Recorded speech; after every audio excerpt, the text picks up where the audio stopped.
할렐루야. 네, 한 주간 잘 지내셨죠? 이게 참 날씨가 춥다 싶더니 또 약간 풀리고 그래요. 그러다 보니까 또 좋은 거는 뭐냐면 사실은 추웠으면 단풍이나 이 낙엽들이 금방 떨어졌을 거거든요.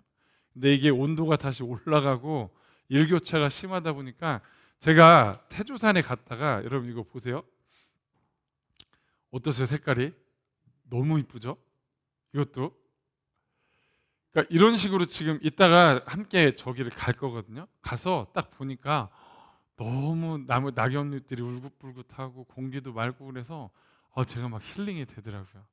이따 여러분들 식사 같이 하시고 저기에 뭐 길게 안 있을 거거든요. 이렇게 테라스 따라서 쭉 걸어서 갔다가 또 이렇게 걸어서 오면서 저걸 보면 정말 여러분들 마음이 상쾌해지실 겁니다. 같이 함께 가시면 좋을 것 같습니다. 이제 말씀을 좀 같이 나눌 텐데 여러분 어떤 글이나 편지나 어떤 글을 보면 저자가 강조하기 위해서 쓰는 기법들이 하나가 있어요. 어떤 기법인지 한번 일단 제가 예로 한번 들어드릴 텐데 여러분 이게 어떤 사람이 쓴 편지거든요. 제가 한번 읽어드릴 테니까 한번 보세요.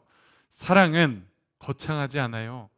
하루의 안부 속에 따뜻한 눈빛 하나에 조용히 함께 걸어주는 발걸음 속에 있죠. 세상이 변해도 사랑은 변하지 않아요. 그 사랑이 우리를 다시 웃게 하고 다시 믿게 만듭니다.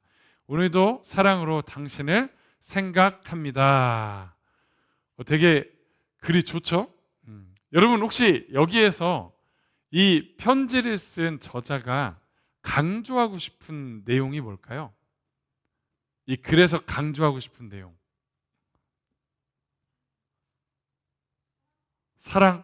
사랑이라고 말씀하셨어요. 왜 여러분 사랑이라고 생각하세요? 사랑 맞아요. 왜 그럴까요? 딱 읽을 때 왜 사랑이 가장 중심 메시지라고 여러분들이 느끼셨나요? 네? 사랑이 계속해서 반복되어 있기 때문에 그래요. 여기 보면 사랑이요 엄청 많이 표현되어 있어요. 그러니까 어떤 글에 뭔가 단어나 그 문맥이 계속해서 똑같은 게 반복이 되는 것은 그 저자가 강조하고 싶은 거예요. 그거를. 여기 사랑이 이렇게 표현되어 있잖아요. 그러니까 기법 중에 반복한다는 것은 어떤 것을 강조하기 위함입니다. 제가 왜 이 말씀을 드리냐면 성경도 똑같아요. 성경도 읽다 보면 반복되어지는 것들이 있거든요. 그럼 그건 뭘 얘기하는 거냐면 강조하는 거예요. 뭔가를. 오늘 우리가 읽은 본문의 말씀 이 마가복음도 오늘 본문도요 반복을 하고 있거든요. 마가복음 저자가 그럼 뭔가 강조하고 있다는 거예요. 오늘 그 반복을 통해서 뭘 말씀하고 싶으신 건지 우리 좀 그 말씀을 같이 보려고 해요. 마가복음 9장 31절을 같이 한번 먼저 읽어보겠습니다. 시작. 이는 제자들을 가르치시며 또 인자가 사람들의 손에 넘겨져 죽임을 당하고 죽은 지 3일 만에 살아나리라 하는 것을 말씀하셨기 때문이더라. 아멘. 여러분 9장 31절에 어떤 내용이 나오냐면 예수님이 자신이 이제 내가 사람들의 손을 넘겨져 고난을 받을 거고 죽을 거야. 그리고 3일 만에 살아날 거야. 어떻게 보면 예수님이 걸어갈 길, 예수님이 가야 되는 그 소명에 대해서 말씀하시는 거거든요. 여러분 이 말씀이 9장 31절에만 드러나지 않아요. 기억하실지 모르겠는데 우리가 지지난주에 어떤 말씀을 봤냐면 예수님이 제자들에게 물어보세요. 너희들은 나를 누구라 하느냐라고 물어보잖아요. 그때 베드로가 주는 그리스도이십니다 라고 했을 때 예수님이 그 대답을 듣고 무엇을 말씀하셨냐면 이 얘기를 똑같이 하세요. 내가 고난을 받고 죽을 것이고 3일 만에 부활할 거야. 여러분 그때도 말씀하셨고 여기 9장 31절에도 말씀하셨거든요. 그런데 이 말씀이 또 나와요. 또 나와. 제가 쉽게 한번 보여드릴게요. 여기 제가 이렇게 만들어 봤는데 8장 27절에서부터 10장 45절에 보면요. 예수님이 내가 고난을 받고 죽고 다시 살아날 거야 라는 이 말씀을 4번이나 반복을 하세요. 저렇게. 근데 저 말씀을 다른 데서는 하지 않으세요. 한 번도 하지 않으시고 저 부분에서만 반복해서 말씀하시는 거예요. 여러분, 반복했다는 건 분명히 무슨 의도가 있겠죠, 그죠?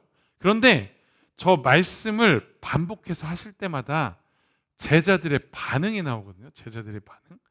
근데 제자들의 반응은요, 참 재미가 있어요. 이것도 반복해서 나옵니다. 오늘 본문의 제자들의 반응은 어땠는지 먼저 한번 볼게요. 우리 33절을 같이 읽어볼게요. 시작. 가버나움에 이르러 집에 계실새 제자들에게 물으시되 너희가 길에서 서로 토론한 것이 무엇이냐 하시되 4절. 그들이 잠잠하니 이는 길에서 서로 누가 크냐 하고 쟁론하였음이라. 아멘. 여러분, 예수님이요, 내가 고난을 받고 죽을 것이고 십자가에 죽을 것이고 그리고 다시 부활할 거야. 예수님이 왜 제자들에게 반복해서 계속 말씀하셨을까요? 아까 주님이 그렇게 간다는 그 하나님의 소명도 말씀하시는 거지만 제자들에게 가르치시는 거거든요. 너희도 나와 같이 이 길을 가야 된다. 그런데 제자들의 반응은, 이 얘기를 들었을 때 제자들의 반응은 34절에 뭐라고 그랬죠? 서로 누가 크냐 막 쟁론하고 있는 거예요. 여러분, 제자들은요, 예수님이 능력도 행하시고 막 하나님의 말씀, 권위 있는 말씀도 가르치시면서, 야, 딱 봐도 예수님은, 사람들도요 얼마나 예수님을 좋아하는지 말, 인기도 엄청 많아요. 그러니까 제자들이 생각할 때는 분명히 이분은 왕이 될 거라는 거예요. 이분이 왕이 되면 이제 그 왕 옆에는 누가 있죠? 우리나라 조선시대 왕 옆에는 우의정, 자의정도 있고 뭐 그 밑으로 어떤 관직들이 있잖아요, 순서대로. 제자들이 지금 왜 누가 크냐라고 쟁론하는 이유는 뭐냐면, 예수님이 왕이 되셨을 때 누가 뭐 더 높은 자리에 앉을 거냐, 이거를 먼저 정해놓기 위해서 지금 누가 크냐라고 쟁론하는 거거든요. 예수님은 고난받고 죽겠다고 말씀하시는데 제자들은 거기다 대고 서로 누가 크냐라고 얘기하고 있어요. 또 하나 38절 읽어볼게요. 시작. 요한이 예수께 여짜오되 선생님, 우리를 따르지 않는 어떤 자가 주의 이름으로 귀신을 쫓는 것을 우리가 보고 우리를 따르지 아니하므로 금하였나이다. 아멘. 여러분, 이게 무슨 얘기냐면, 제자들이요 6장에 예수님이 2명씩 짝지어가지고 마을로 이렇게 파송하실 때가 있었거든요. 그때 제자들이 예수님의 권능을 가지고 마을마다 가서 뭘 했냐면, 기름을 발라서 병자들을 고치고 예수의 이름으로 귀신을 쫓아내는 일들을 이미 했단 말이에요. 그런데 어느 순간 어떤 자가, 여기 보니까 어떤 자가, 12제자 말고 어떤 사람이 예수님의 이름으로 귀신을 쫓아내는 걸 들은 거예요. 우리 말고 누가 예수의 이름으로 귀신을 쫓아냈다는 거예요. 여러분, 근데 여기 요한이 그러잖아요. 그 사람을 우리가 금하였나이다, 하지 못하도록 막았습니다 라고 얘기했어요. 왜 제자들은 이 예수님의 이름으로 명해서 귀신을 쫓는 사람들을 막았을까요? 왜? 그 의미는요, 제자들이 자기들만 예수 그리스도의 이름으로 귀신을 쫓아내야 되는 거예요. 권능을 받은 사람은, 예수님께 권능을 받은 사람은 자기들 뿐인데, 어떤 사람이 예수 그리스도의 이름으로 귀신을 쫓아내니까 그것은 마치 뭐랑 똑같냐면 자기의 기득권들을 빼앗긴 것 같은 거예요. 이거 우리만 해야 되는 건데 감히 우리가 해야 되는 일을 저 사람이 해? 이러면서 자기 기득권들의 위협을 받으면서 이 사람을 막 못하게 막는 거예요. 이건 우리 거, 이건 내 거, 이렇게 되는 거예요. 제가 예전에 한 8년 정도 사역했던 교회가 있어요. 그 교회에서 제가 8년 했으니까, 근데 3년 정도 사역할 때쯤에 어떤 새로운 이제 부교육자가 들어왔거든요. 저희 교회 청빙이 돼서 들어왔는데, 제가 그때 당시에 청소년부를 제가 담당하고 있었어요. 근데 이 새로운 전도사님은요, 저는 되게 습기도 없고 말재주도 없고 이렇게 친교성이 그렇게 활발하지 않거든요, 저는. 근데 이 전도사님은요, 사교성이 너무 좋은 거예요. 말도 잘하고 막 사근사근하게 가가지고 막 얘기하고 장난치고 이걸 너무 잘하는 거예요. 그런데 제가 아까 청소년부를 맡았다고 그랬잖아요. 근데 이 전도사님이 자기 부서가 있지만 또 우리 청소년부 애들하고도 사교성이 좋으니까 가서 막 얘기하고 막 장난을 치고 있는 거예요. 여기까지는 뭐 괜찮았어요. 그런데 어느 날 제가 담당한 부서의 아이들에 대해서 저는 3년 정도 그들과 함께 했기 때문에 제가 얼마나 속속들이 알고 있다고 생각하겠어요, 제가. 그런데 이 전도사님이 어느 날 저한테 와서 얘기하는 거예요. 그 친구 이러이러한 일이 있다고 얘기하던데 전도사님 알고 계셨죠? 저한테 물어보는 거예요. 이런 일이 있다고 그러던데 알고 계셨죠? 근데 제가 못 들은 일이에요. 처음 듣는 얘기를 이 전도사님이 그 친구랑 막 이렇게 얘기하면서 알게 됐다는 거잖아요. 저한테 전달을 하는데 저는 모르는 일을 이 전도사님이 아는 거예요. 근데 제 마음에 그때부터 무슨 마음이 들기 시작했냐면 그 전도사님이 싫어지더라고요. 제가 왜 싫어질까? 제가 제 마음을 들여다보니까 이 중고등부 청소년부는 제가 지금까지 꽉 잡고 있었던 어떻게 보면 제 바운더리였다고 제가 생각하는데 새로운 분이 와서 어떻게 보면 저보다 이 아이들을 더 잘 알아가는 것 같고 더 친해지는 것 같고 더 막 이들하고 뭔가 더 연합되는 것 같은 그 느낌, 그 위기감이 제 안에 있다 보니까 제가 그 전사님을 나중에 막 미워하고 질투하고 있더라고요. 제가 이게 기득권이죠. 이건 내 거, 내가 나만이 해야 되는데 이 사람이 나보다 더 잘 알아? 기분 나쁜 거예요. 오늘 제자들이 이게 그 얘기하는 거거든요. 이거는 우리 건데 어떤 사람이 저 사람이 우리 거를 해? 기분 나쁜 거예요. 여러분 아까 제가 얘기했잖아요. 예수님이 나는 고난을 받고 죽을 거야라는 어떤 순한 예고를 하고 계신데 제자들의 반응은요. 누가 크냐 쟁론하고 있고 기득권 싸움을 하고 있고 막 이런 모습들을 보여주는 거예요. 그런데 여기에만 그게 나온 게 아니라 아까 제가 4번 반복된다고 그랬잖아요. 제가 한번 보여드릴게요.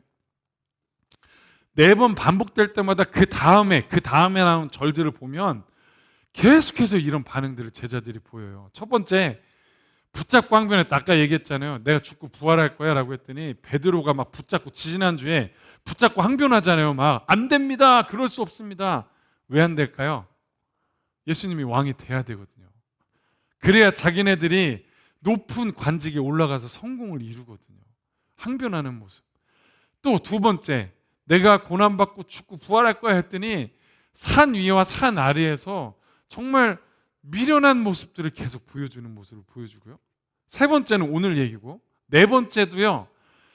고난받고 죽을 거야 했을 때 그때 야고보와 요한이 예수님께 와서 요청합니다. 주님이 왕위에 오르시거든 좌우편 자리에 저희를 앉혀주십시오. 여러분 예수님은 하나님이 주신 그 소명의 길을 간다고 얘기하는데 제자들은요 그것에 대해서 관심이 없어요. 다 어디에만 관심 있는지 아세요? 자기 욕심, 자기가 앞으로 이렇게 될 것에 대해만 어떻게 보면 예수님을 이용해서 내가 이렇게 갈 거야 라는 것에만 막 관심이 여기에다 쏠려 있는 거예요. 여러분 이 반복이 보이시죠? 그런데 이럴 때마다 예수님이 어떻게 하시는지 아세요? 제자도라고 제가 저기다 적어놨는데 그럴 때마다 예수님이 제자들에게 다시 가르쳐 주세요. 하나님이 원하시는 것은 주님의 자녀들은 이렇게 사는 거야. 여러분 예수님의 이 반복을 통해서 그렇다면 마가복음의 저자는 우리에게 뭘 얘기하고 싶은 걸까? 일단 여러분 여기서 우리가 봐야 되는 건 뭐냐면 제자들의 모습과 예수님이 제자도로 가르쳐 주신 내용이 뭔지를 한번 제가 비교해 봤거든요. 이렇게 되어 있어요. 제자들의 모습은 내가 큰 자가 돼야 되고 내가 기득권을 장악해야 되고 좌우편에 앉아서 좋은 것들을 내가 누려야 된다는 이 마음이 저기에 다 써 있잖아요. 그죠? 예수님을 위해서 난 이렇게 할 거라고 하는데 예수님은 그런 제자들에게 뭐라고 가르쳤냐면 자기를 부인하고 자기 십자가를 지고 가야 된다. 그리고 기도 외에는 이런 일이 이게 뭐냐? 하나님을 의지해야 된다. 그리고 첫 자가 되려면 끝이 돼야 된다. 너희들이 높아지려고 하느냐? 그럼 너희들이 먼저 끝이 되라. 그리고 섬기는 자가 되라. 작은 자부터 영접해라. 크고자 하면 섬겨라. 으뜸이 되려면 종이 되라. 예수님의 가르침을 보세요. 다 낮아지고 겸손하고 섬기고 종이 되라고 말씀하십니다. 여러분이 제자도의 모습이 정말 우리가 살아가는 데 있어서 쉬운 삶일까요? 한번 생각해 보세요. 여러분 이 두 가지를 놓고 그렇다면 여러분들의 모습, 지금의 여러분들의 모습, 여러분들이 가지고 있는 마음은 어느 쪽에 더 치우쳐 계신지 한번 생각을 해보세요. 여러분 저도 이 말씀을 준비하면서 제가 나는 어디에 속해 있을까라고 이렇게 생각해 보면 다 어디에 치우쳐 있냐면 제자들의 모습하고 너무나 똑같더라고요. 제가요 목회자라는 어떤 타이틀, 그 다음에 종교라는 틀을 가지고 제 마음에 보면 이것들을 이용해서 제가 높아지려고 하는 마음의 제 안에 가득가득 있는 걸 봐요. 그리고 제가 목회를 하면서 정말 이 목회를 통해서 내가 뭔가 성공을 꿈꾸고 사람들에게 인기를 얻고 싶은 마음이 제 안에 있는 것을 제가 봅니다. 그리고 섬기고 싶어 하는 마음이 아니라 섬김을 받고 싶은 마음이 제 안에 있고요. 그리고 뭔가 낮아지고 종이 되는 모습이 아니라 제가 으뜸이게 되고 싶어 하는 마음이 제 안에 가득가득한 것을 봐요. 여러분 제 마음도 제자들의 모습하고 똑같더라고요. 이런 모습을 보면서 참 제가 이렇게 말씀을 준비하면서 참 참담하더라고요. 제가 이런 내가 어떻게 복음을 위해서 하나님의 나라를 위해서 내가 일할 수 있지? 내가 이런 모습으로 하나님의 일들을 감당할 수 있을까? 여러분 제가 이런 모습을 보니까 제가 막 제 마음이 막 미워지는 거예요. 제가 만약에 예수님이었다면 예수님이 제 모습을 봤을 때 참 답답하시겠다라는 생각이 제 안에 들더라고요. 그런데 제가 오늘 말씀을 볼 때 이 답답함이요 그래도 조금 누그러지는 것을 제가 경험을 했습니다. 왜냐? 제가 오늘 본문을 볼 때 제가 말씀드렸잖아요. 여러분 다시 한번 보세요. 반복하고 있다. 마가복음의 저자가요 왜 저기에서 저거를 반복하고 있을까? 우리 가운데 중요한 메시지를 던지고 싶은 거예요. 예수님이 저렇게 말씀하실 때마다 제자들은요 되게 어리석은 모습, 답답한 모습 계속해서 보여주거든요. 저게 우리의 모습하고 별반 다름이 없습니다. 그럼에도 불구하고 이 반복한다는 건 뭘 얘기해 주느냐? 예수님은 제자들의 그 연약함을 다 알고 계신다는 거예요. 내가 그들의 연약함을 안다. 그리고 또 하나 뭘 얘기하고 싶으신 거냐면 연약하지만 내가 너희들을 끝까지 포기하지 않고 너희들을 내가 사랑한다라는 것을 지금 보여주고 있는 거예요. 제가 이 말씀을 통해서 하나님이 저에게 뭐라고 말씀하시냐면 꼭 이렇게 말씀하시는 것 같더라고요. 승구야, 내가 여전히 으뜸이 되고 싶고 높아지고 싶고 성공하고 싶고 사람들에게 인정받고 싶고 다른 사람들처럼 살고 싶어서 나를 이용할지라도 나는 너의 생각과 그 마음을 내가 이해한단다. 그리고 절대로 너를 포기하지 않을 거야.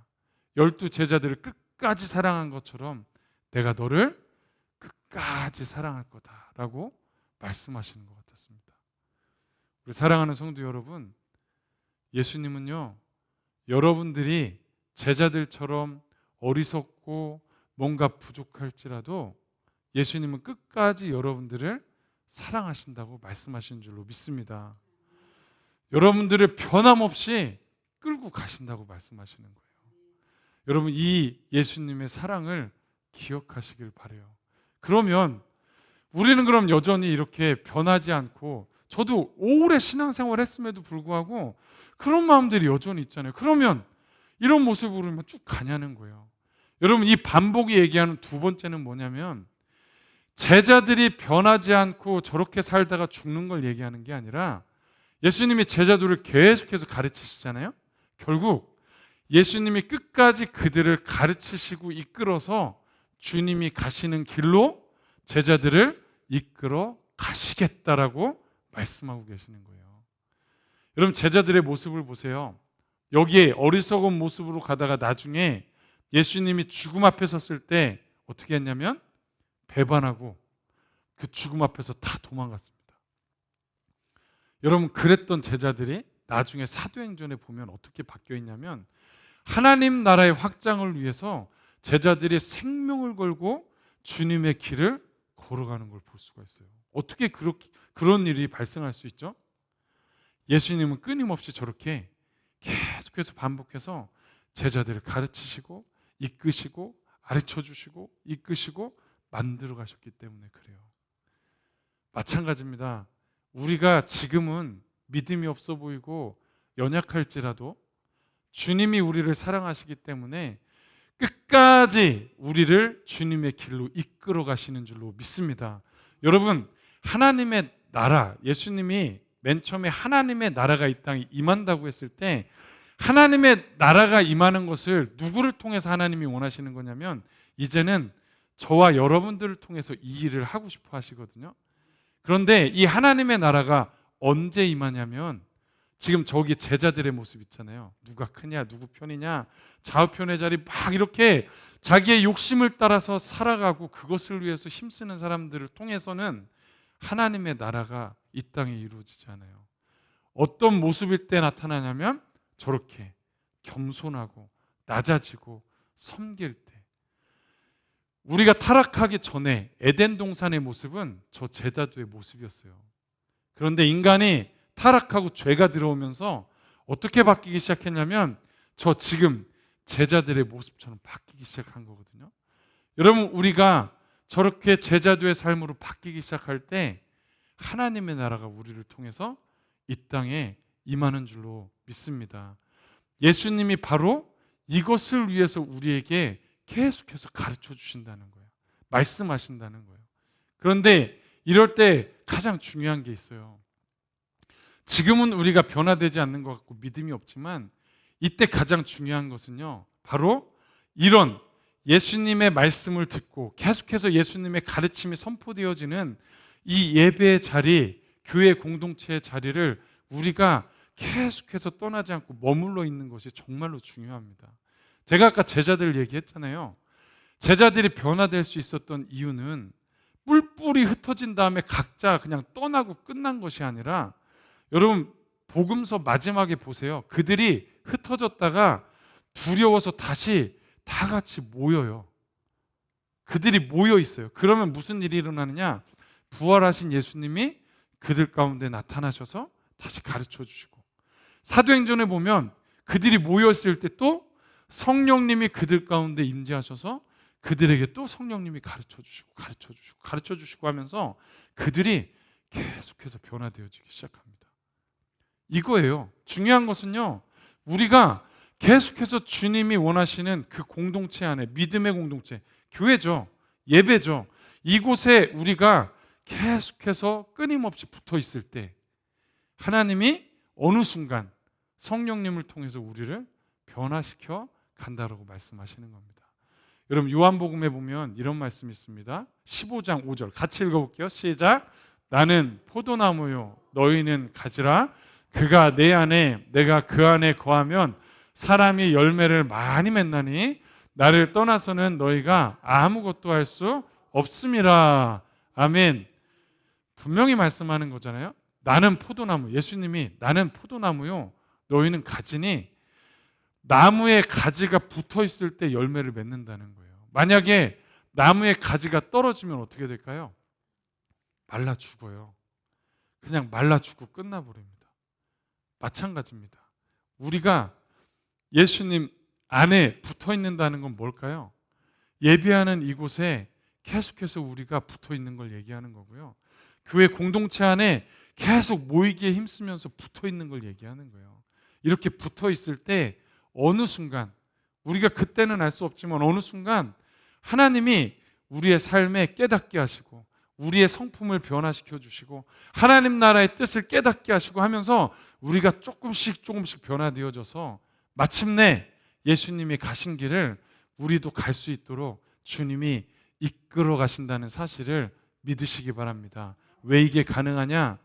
예수님이 우리를 포기하지 않으시고 끝까지 사랑하시기 때문입니다. 오늘 말씀을 기억하시고 우리가 좀 기도했으면 좋겠습니다. 주님, 우리가 끝까지 주님의 나무에 붙어 있는 자들 될 수 있도록 도와주십시오. 모이는 자리에, 교회 공동체에, 예배에 우리가 힘써서 모여서 있을 때 주님이 우리를 변화시켜 가시는 줄로 믿습니다.